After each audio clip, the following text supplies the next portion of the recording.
떼를 쓰지 않아요. 두 개를 고른다고 해서 엄마가 사주지 않으니까. 부모인 저는 가이드라인만 제시하는 거예요. 숫자도 알려주면서 물건도 골라보는 연습. 일주일에 한 번 주말에 2,000원을 용돈으로 줍니다.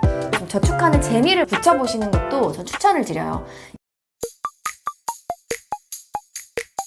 안녕하세요. 재테크하는 엄마 구채입니다. 제가 최근에 아이가 저축하는 영상을 인스타 그리고 유튜브 쇼츠에 올린 적이 있습니다. 그때 반응들이 굉장히 좋았어요. 평소 자녀 경제 교육을 어떻게 하고 있냐라는 질문을 참 많이 주셨거든요.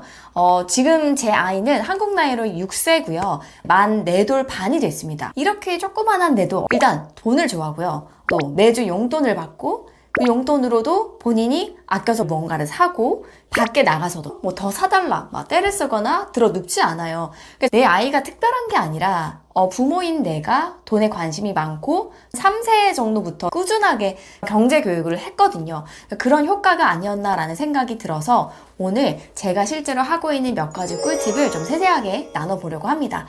공부를 잘하는 거, 좋은 학교를 졸업한 거, 좋은 직장에 다니는 거, 시집 장가를 잘 간 거, 이런 것과는 내가 정말 자산가가 되는 건 별개의 개념이더라고요. 내가 전문직이지만 돈 관리 전혀 못하는 분들도 있고요. 부모가 부자이지만 좋은 기회, 좋은 환경을 갖췄음에도 불구하고 그 돈이 나에게 넘어왔을 때 모든 걸 다 탕진해버리는 케이스도 많거든요.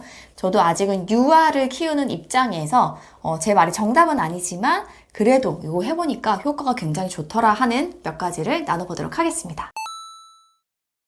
첫 번째는 돈의 중요성과 가치에 대해서 말을 해주는 편입니다. 돈은 소중한 거야. 돈이 있으면 내가 필요한 물건도 살 수 있고 어려운 이웃도 도울 수 있고 유찬이가 좋아하는 장난감, 유찬이가 좋아하는 놀이공원, 공연 이런 것들도 다 볼 수 있어. 근데 그 돈을 벌려면 엄마 아빠가 일을 많이 해야 돼. 근데 일을 많이 하려면 유찬이랑 그만큼 놀아주는 시간이 줄겠지. 그렇기 때문에 우리가 이 한정된 돈을 아껴서 사용해야 돼. 그리고 집에서 이제 돈이 이렇게 돌아다니는 경우 있잖아요. 조부모님이 용돈을 주셨는데 아이가 돈을 받고 어딘가에 둔다. 그러면 저는 항상 이 얘기도 해요. 소중하게 대하지 않으면 돈은 도망가. 유치원의 돈이 아니라 다른 사람에게 가는 거야. 아이가 어리기 때문에 100%다 알아듣는다거나 하지는 않아요. 그런데 말 한마디 한마디가 보태지고 그게 시간이 쌓이다 보면 어렴풋이 알더라고요. 아, 돈이라는 게 그냥 종이 쪼가리가 아니라 가치가 있는 건가. 마트에 가면은 현금일 경우에는 아이가 계산하게끔 도와주거든요. 그러면 이 돈을 냈을 때 물건과 교환을 할 수 있구나.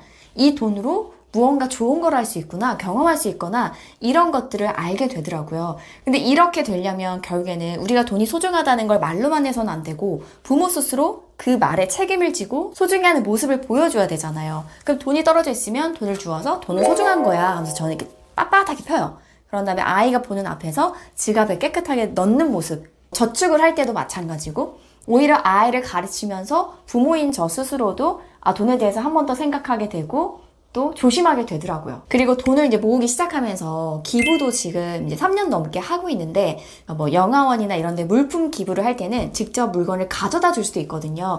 그때도 아이를 같이 데려가가지고 물품 기부하고 같이 사진도 남기고 그럼 아이가 어릴 때는 모르지만 조금 크면서 이 사진을 보여주거든요. 그럼 아이도 우리가 열심히 모은 거 내가 저축한 거 일부를 이렇게 어려운 사람에게 도와줄 수 있네? 이것도 어떻게 보면 살아있는 경제 교육이 되는 거예요. 두 번째는 제한된 범위 안에서 선택권을 줍니다. 저는 아이랑 마트에 가거나 쇼핑몰에 가거나 기념품 샵에 가거나 그럴 일이 많잖아요. 거기 가서도 아이가 원하는 거를 다 사준 적이 없어요.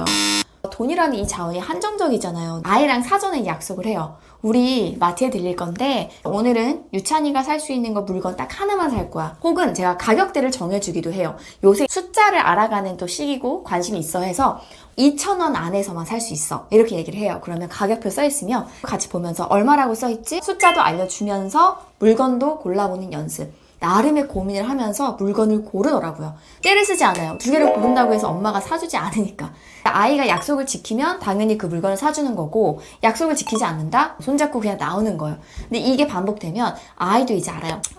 마트에 가서는 어디 기념품 샵 이런 데 가서는 엄마가 제시한 거 딱 하나만 살 수 있구나. 근데 이 하나는 아이가 사탕을 사든 불량식품을 사든 뭘 사든 일단은 허용을 해주는 거예요. 부모인 저는 가이드라인만 제시하는 거예요. 쇼핑몰 같은 데 가면 동전 게임기 있죠. 1,000원 정도 넣으면 할 수 있는 거. 그걸 굉장히 하고 싶어요. 물총 게임 같은 거. 그럼 그것도 미리 약속을 정해요. 2번 할 수 있어. 그러니까 2,000원을 쓰는 거죠. 대신 유찬이가 하고 싶은 걸 골라. 그럼 거기 여러 개가 있거든요. 그러니까 그 안에서는 아이가 뭐 똑같은 걸 2번 하든 자유를 주는 거죠. 근데 어떤 부모들은 그렇게 해요. 하나 사 해놓고는 아이가 사탕 고르면 그거 이 다 섞잖아. 이거는 지금 집에 있는 거잖아. 이렇게 뭔가 잔소리를 하면 선택권이 하나도 없는 거예요, 아이에게는. 근데 가이드만 부모가 주고 그 안에서는 내가 자유롭게 선택해 볼 수 있네 하면 그런 경험들이 또 쌓여가고 엄마는 약속한 걸 지키는 사람이네 라는 이 신뢰가 쌓이면 더 이상 떼를 쓰지 않고 그 안에서만 고르더라고요. 관련해서 재밌는 일화가 있어요. 지난달이죠. 시댁에 아이랑 갔는데 부모님이 손주 오니까 뭘 사주고 싶은 거예요. 그래서 같이 마트에 갔어요. 장난감을 사준다고. 근데 그 마트를 한 바퀴를 돌더니 딱 한 개만 이제 고르더래요. 하나 더 사주겠다. 더 골라봐라 했더니 아이가 할머니한테 할머니 마트에선 한 개만 고르는 거야. 이렇게 얘기를 했다고 하더라고요. 시어머니 입장에서 약간 기가 찬 거죠. 아이가 엄마가 없을 때에도 그 개념이 잡혀있구나라는 생각이 들어서 조금 뿌듯했었어요. 그리고 자연스럽게 이제 그 기회비용에 대해서도 말을 하게 돼요. 예를 들면 오늘 쓸 수 있는 돈이 3,000원이에요. 근데 아이가 이제 솜사탕도 사고 싶어하고 뭐 포켓몬 별사탕도 사고 싶어한다. 그럼 제가 딱 말을 해주죠. 유찬아, 오늘 쓸 수 있는 돈은 3,000원이야. 그럼 3,000원은 솜사탕도 살 수 있고 포켓몬도 살 수 있어. 그런데 둘 다 살 수는 없어. 얘도 3,000원, 얘도 3,000원이야. 그러니까 둘 중에 하나를 포기해야 돼. 유찬이가 둘 중에 고민해서 더 진짜 갖고 싶은 걸 고르면 되는 거야. 이 물건을 샀으면 나머지 하나의 물건을 살 수 없다는 개념을 좀 자연스럽게 심어주려고 하고 있어요. 세 번째는 아이에게 용돈을 주고 있습니다. 만 4돌 한 3개월 정도 넘어가면서 아이에게 이제 용돈이라는 개념을 좀 심어주기 시작했어요. 기존에는 이제 뭐 마트에 가든 뭘 하든 그냥 부모 돈으로 이렇게 사주는 거잖아요. 이렇게 하나씩만 고르게 하는 건데, 장난감에 애착을 갖는 것처럼 본인 돈에 대한 애착을 조금 가졌으면 하는 마음에서 용돈을 책정해서 주고 있어요. 저 같은 경우에는 일주일에 한 번 주말에 2,000원을 용돈으로 줍니다. 요새 편의점에 가도 마트에 가도 웬만한 과자들이 1,500원 정도는 하잖아요. 그래서 아이가 뭔가 간식을 하나 골랐을 때 2,000원이면 뭐 젤리라도 하나 살 수 있겠다라고 생각해서 정하기도 했고, 또 쇼핑몰에 가면 아이가 그 동전 게임기를 좋아하는데 그거 한 2번 정도는 할 수 있는 금액이어서 정했어요. 그리고 평일에는 보통 아이 하원하면 일부러 마트를 가지 않는 한은 소비를 할 일이 많이는 없어요. 아직 어리기 때문에. 그래서 주말에 보통 나들이 할 때 쓰라고 그렇게 정했고요. 실제로 나들이 갔을 때 이제 아이가 무언가 뭐 사 먹고 싶다. 근데 부모로서 약간 사주기 좀 애매한 것들이 있어요. 좀 뭔가 불량식품 같다거나 한 번 갖고 놓으면 부서질 것 같은 그런 일회용 장난감 같은 거 있잖아요. 그럼 어차피 필요는 없어. 그래서 내 돈으로는 안 사줄 것 같아. 이건 엄마가 사줄 수가 없으니 유치원이 용돈으로 사 하면 아이에게 선택을 하는 거죠. 그러니까 저희 아이는 예전에는 그냥 용돈으로 알았어 하고 지갑에 있으니까 그걸 썼어요. 근데 이 지갑 속에 있는 자기 돈이 사라진 걸 경험하고 나니까 이제는 용돈으로 사라고 하면 약간 말을 바꿔요. 얼마 전에는 주스 가게를 딱 지나가는데 그러니까 굳이 안 먹어도 되는 상황이었어요. 우리 주스 하나 사 먹을까? 이렇게 자연스럽게 말을 하더라고요. 지갑을 안 갖고 왔어. 유찬이 용돈 있지? 너 용돈으로 좀 사 먹는 건 어때? 했더니 아이가 한 5초 정도 아무 말 안 하더니 나 그냥 안 먹어도 될 것 같아. 이렇게 얘기를 하더라고요. 그래서 뒤에 계시는 커플분이 빵 터졌어요. 그러니까 그러고 나서 그냥 너무 자연스럽게 집에 가자 하면서 왔어요. 그러니까 이런 식으로 우리가 아이들이 장난감에만 애착을 보인다고 생각하지만 그쵸, 장난감, 이불, 베개 뭐 여러 가지 있잖아요. 애착하는 게. 근데 돈도 저금통도 그 대상이 될 수 있다는 걸 저는 아이를 보면서 깨닫고 있어요. 그러니까 돈이라는 것도 부모가 그냥 주는 돈이 아니라 이 돈을 유찬이 거야. 유찬이가 마음대로 쓸 수 있는 돈이야 라는 개념을 심어주니까 이제는 이 용돈에도 애착이 생겨서 어딜 가면 엄마 아빠가 사주는 건 괜찮은데 본인이 쓰는 돈도 되게 아까워하는 거예요. 어떤 날은 용돈이 없는 날도 있어요. 본인이 지갑을 안 갖고 온 날. 그럴 때는 제가 그냥 사주지 않아요. 빌려줍니다. 집에 가서 악착같이 그거를 받아요. 아까 엄마한테 2,000원 빌렸잖아. 지금 유찬이 지갑에서 빼서 엄마한테 줘야 돼. 저희 남편도 진짜 악착같이 받더라고요. 빌렸으면 갚아야 돼. 그리고 한정된 돈에서만 쓸 수 있어. 그리고 지금 이 용돈을 만약 한 주에 안 쓰잖아요. 그럼 2,000원이 다음 주에는 이제 4,000원이 되잖아요. 그러면 더 큰 걸 살 수 있다는 것도 알아요. 유찬이 저번에 더 큰 거 갖고 싶다고 하지 않았어? 오늘 이거 사면 끝인데 다음 주 한 주만 더 기다리면 우리 지갑에 지금 8,000원 있잖아. 그럼 이제 10,000원이 돼. 그럼 그때 이거 살 수 있어. 어떻게 할래? 지금 왜 이거 하나 살래? 아니면 한 주만 더 참고 다음 주에 유찬이가 갖고 싶다던 그 포켓몬 그 별사탕 그거 큰 거 살래? 그러면은 압도적으로 좋은 선택지를 하나 끼워주면은 그거 살래가 되거든요. 그런 식으로도 많이 활용을 하고 있어요. 그 질문하는 분들도 많았어요. 용돈을 주긴 하는데 어느 수준까지 용돈을 쓰게 해야 되고 그럼 어느 수준까지 부모가 커버해야 되냐. 저 같은 경우는 어떻게 하냐면 당연히 장을 볼 때는 우리가 아이 먹을 거 뭐 딸기, 우유든 젤리든 이런 거 사죠. 왜냐면 나들이 나갈 때도 챙겨 나가야 되니까 부모가 기본적으로 좀 해야 되는 것들은 해요. 왜냐면 지금은 아직 아이가 어리기 때문에 모든 간식은 네 용돈으로 다 사. 이러면 안 돼요. 그러면 일주일에 한 10,000원 이상씩은 줘야 돼요. 다만 경제교육 차원에서 일부의 돈만 조금 빼서 아이가 그 돈을 써보기도 하고 모아보기도 하고 이런 개념을 심어주기 위한 거기 때문에 부모가 기본적인 건 해준다. 용돈 말고도 저는 집에 칭찬 스티커가 있어요. 냉장고에. 그저 한 30개 정도 되거든요. 하루에 뭐 할 거 다 하고 숙제 다 하고 우리가 정한 몇 가지를 하면 제 칭찬 스티커를 이제 아이가 붙이거든요. 보통 한 달에서 한 달 반 정도면 채워지더라고요. 그럼 그때는 아이가 갖고 싶은 선물을 하나 사주기로 약속을 해서 그렇게 지키고 있어요. 그래서 포켓몬 시계 같은 것도 한번 샀었고. 아직 어려서 용돈 주기는 애매하다 하는 분들도 있잖아요. 그분들은 아이에게 저금통을 먼저 만들어주고 거기에 좀 저축하는 재미를 붙여보시는 것도 전 추천을 드려요. 제 아이도 처음부터 용돈을 준 건 아니고 저금통을 하나 만들어줬어요. 아빠, 엄마, 아이 저금통 이 3개를 준비했어요. 아이들은 이 시기에는 뭐든지 난 최고야, 1등이야, 내가 제일 대단해 그런 그 자신감이 뿜뿜하는 시기여가지고 아이 저금통은 이만한 거, 엄마 저금통은 약간 중간 사이즈, 아빠 저금통은 작은 거 이런 식으로 해놨어요. 당연히 아이 저금통이 크니까 약간 대장처럼 보이잖아요. 그럼 아이가 뭐 할머니한테 용돈을 받았어? 그러면 거기에 넣잖아요. 그러면 막 옆에서 호들갑을 떠는 거예요.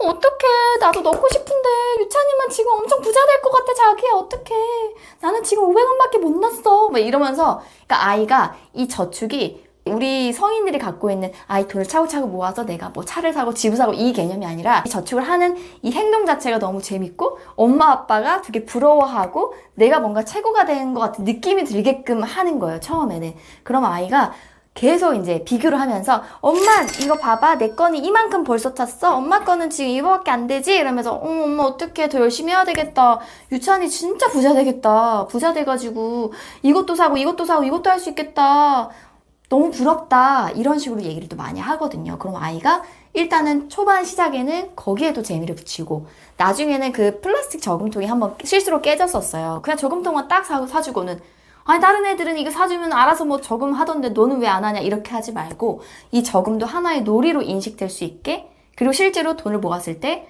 그걸 나중에 아이가 좋아하는 무언가를 사줄 수 있잖아요.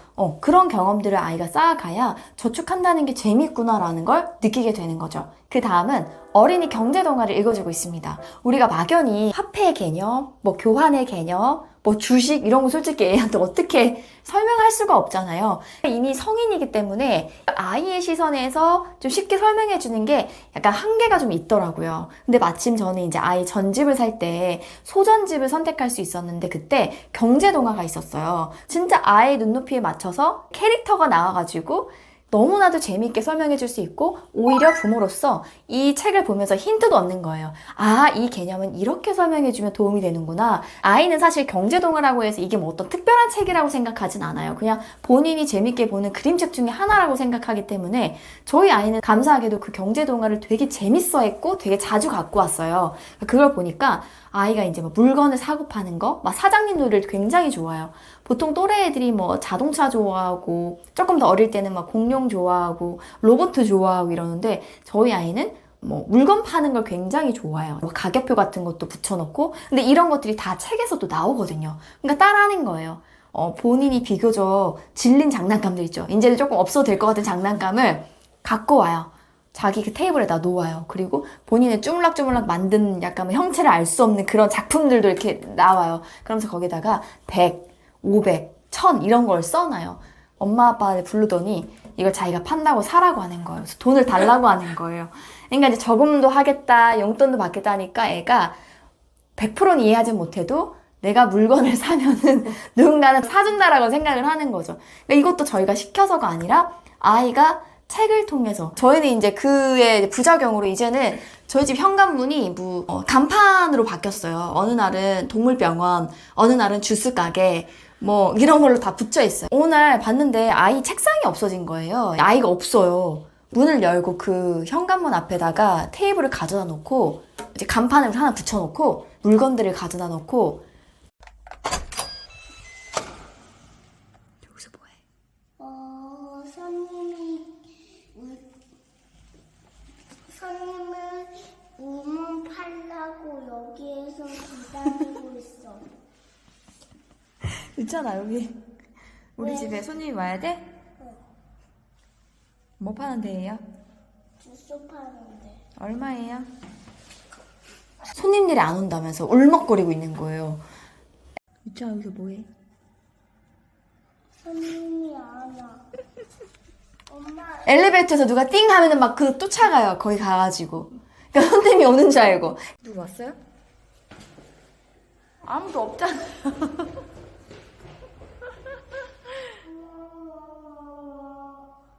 있잖아. 여기는 아파트라서 주스 사 먹으러 여기 안 와요.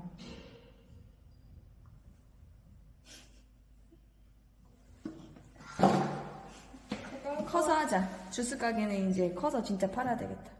안 돼? 그러니까 내가 팔기만 하면 손님이 오는 줄 알고. 옆집은 1,000원밖에 안 하는데 여기는 왜 5,000원이에요? 제가 막 물어봤어요. 했더니 여기는 호텔이에요. 이 얘기를 하는 거예요. 호텔이어서 밥을 먹는 게 다 포함이 되는 거예요. 그러니까 자기가 즉흥적으로 지어내는 거예요. 와, 그렇게도 창의적으로 할 수 있구나라고. 이것도 약간 배경 지식이 필요한 거잖아요. 시장도 가보고 마트도 가보고 호텔도 가봤기 때문에 애가 배경 지식이 생긴 거다. 약간 말이 옆으로 새긴 했는데 어쨌든 경제교육이 힘들면 책이라도 열심히 읽어주자. 자, 오늘은 제가 6살 아이에게 평소 경제교육을 어떻게 하고 있는지 설명을 드렸습니다. 근데 가장 중요한 건요, 부모의 일관된 교육 지침 같아요. 그러니까 예를 들어 어떨 때는 편의점 가서 기분 좋을 때는 골라? 마음껏 골라 해가지고 사게 하고, 어떨 때는 너 지금 이게 한두 번이야? 오늘 하나만 골라야지. 왜 말을 안 들어? 뭔가 아이 입장에서 굉장히 헷갈리거든요. 그리고 평소에는 막 하원하고 나면은 맨날 아이가 편의점 가자고 해. 거기서 난 다 사줬는데 얼마 안 하니까 뭐 쇼핑몰 나갔어. 그때는 크잖아요, 금액이. 그러니까 그때는 또 안 사줘. 그럼 아이의 입장에서는 되게 화가 나고 헷갈리는 거죠. 그러니까 중요한 거는 부모의 일관된 기준이 가장 필요하고요. 약속을 무조건 지켜줘야 돼요. 안 샀으면 하는 그 무언가를 아이가 막 하겠다고 해요. 그런데 그런 것들도 우리가 약속을 했으면 지켜줘야 돼요. 아이가 어떤 미운 행동하거나 지금 당장 들어줄 수 없는 부탁 같은 거 있잖아요. 이 상황을 좀 빨리 끝내려고 내일 해줄게, 엄마가 내일 사줄게, 다음에 엄마가 해줄게, 이따 집에 가서 하자, 뭐 이런 식으로 말을 많이 한단 말이에요. 근데 그러고 나서 진짜 실제로 우리가 집에 가서 그걸 다 해주세요. 생각해보세요. 아이가 보니까 까먹은 것 같아, 잘됐다 하면서 안 해주는 경우가 솔직히 태반이거든요. 근데 저는 항상 아이가 까먹어도 제가 말을 해요. 유찬아, 집에 와서 사탕 하나 주기로 했잖아. 엄마는 약속을 잘 지키는 사람이야. 항상 이 멘트를 꼭 붙여요. 그리고 뭐 영상 보여주기로 한 것도 보여주기 싫을 때도 있죠. 근데 약속했으면 아이가 까먹어도 내가 먼저. 그러면 아이의 입장에서는 점점 맞아, 엄마는 나랑 한 약속은 항상 지켜. 내가 까먹어도 엄마가 항상 나한테 말을 해줘서 지켜줬어. 이런 게 쌓이거든요. 육아 전반적인 게 신뢰가 쌓인다? 그럼 거기에 경제교육 하나 살짝 숟가락 얹는다?